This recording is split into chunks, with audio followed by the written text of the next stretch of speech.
दशकं 57। रामः सहस्वापि दिने कामत भगवन् गतो भवान् विपिनं सूनुभिरपि गोपानां तेनुभिरपि संवृतो लसद्वेष सन्दर्शयन् बलाय स्वैरं वृन्दावनश्रियं विमलां गाण्डीरैः सह बालैः पाण्डीरकम् आगमो वटं क्रीडन् तावतावकनिधन स्पृहयालुर्गोपमूर्तिरदयालु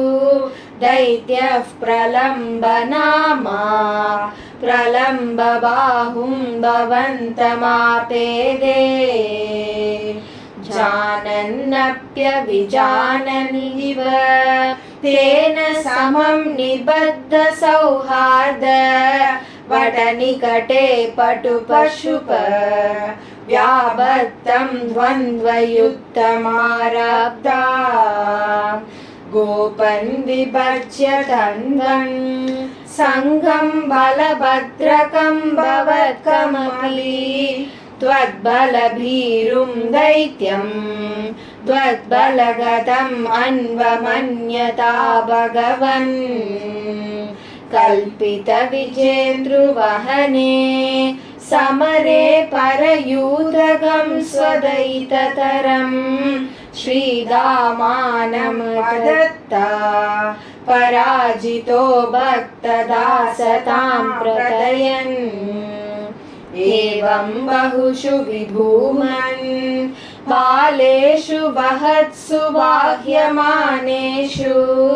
रामविजितः प्रलम्बो जहारतं दूरतो भवद्भीत्या त्वद्दूरं गमयन्तं तं दृष्ट्वा हलिनि विहितगरिमबरे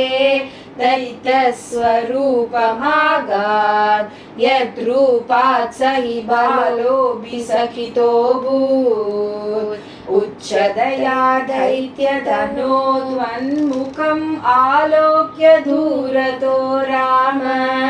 विगतभयो दृढमुष्ट्या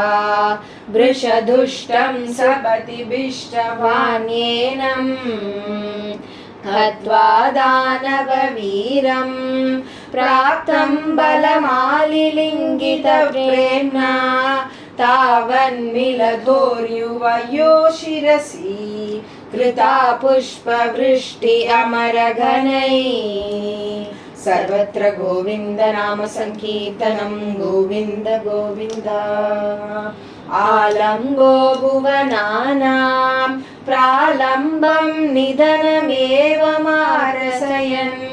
कालं विहाय सद्यो